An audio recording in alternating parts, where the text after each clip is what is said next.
The Adventures of Pinocchio, Chapter 17. Pinocchio eats sugar but refuses to take medicine.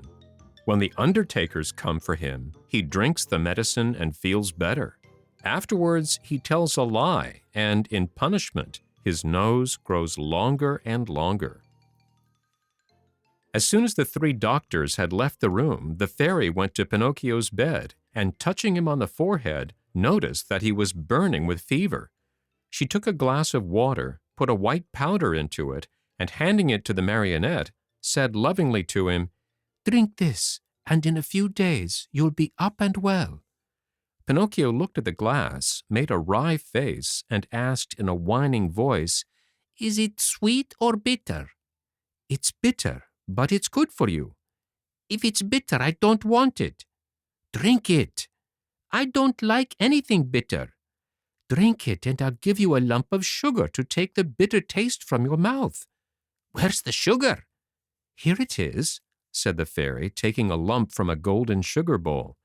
"I want the sugar first, then I'll drink the bitter water." "Do you promise?" "Yes." The fairy gave him the sugar, and Pinocchio, after chewing and swallowing it in a twinkling, said, smacking his lips, "If only sugar were medicine, I should take it every day."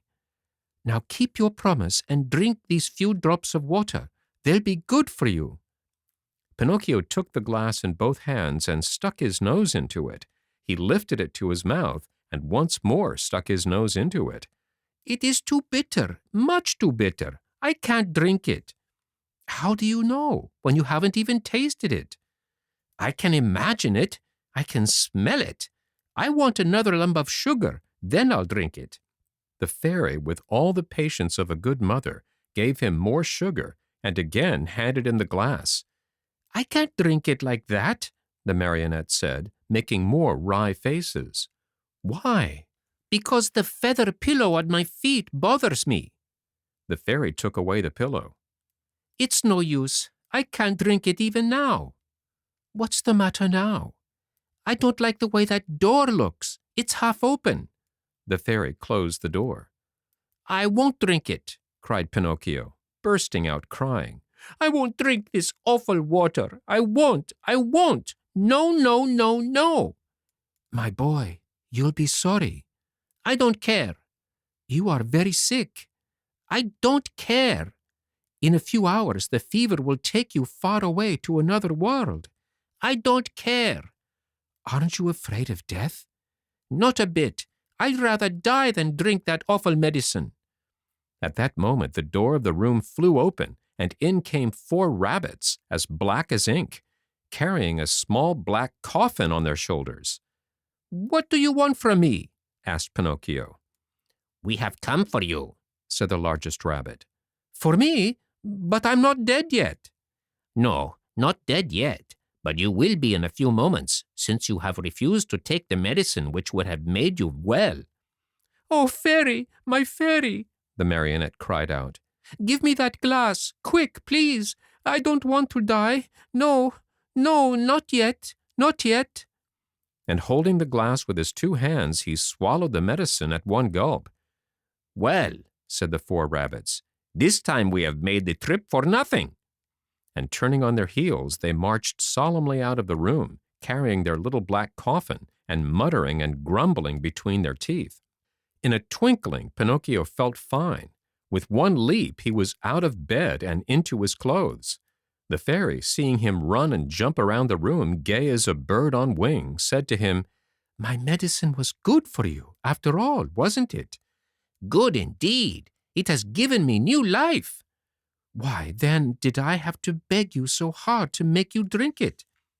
"I'm a boy, you see, and all boys hate medicine more than they do sickness." "What a shame.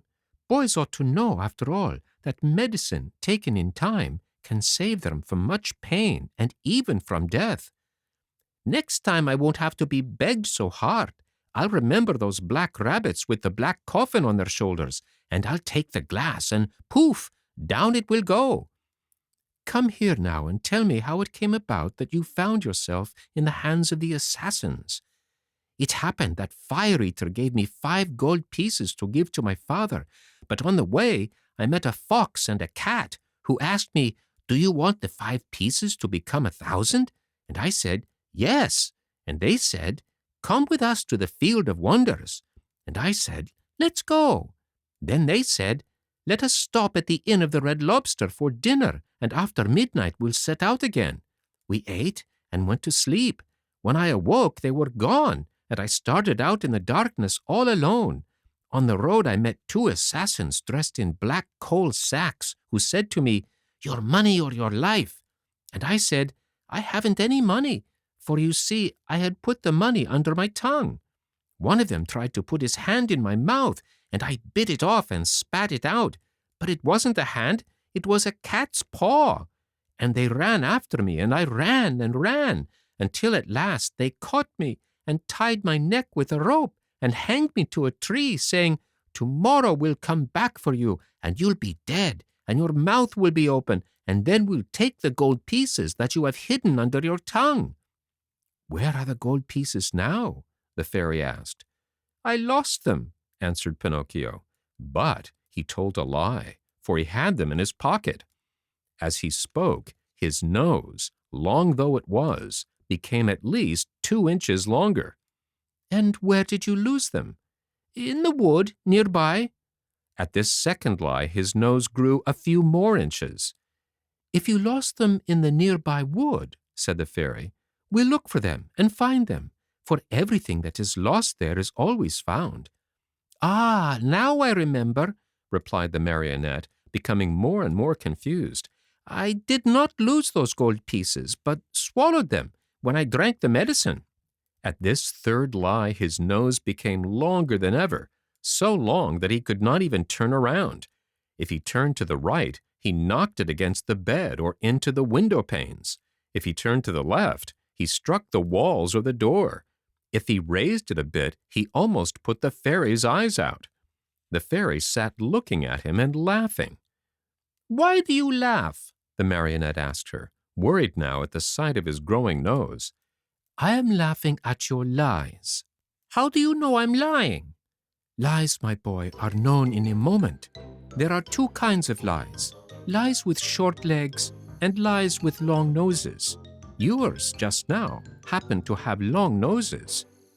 Pinocchio, not knowing where to hide his shame, tried to escape from the room, but his nose had become so long that he could not get it out of the door.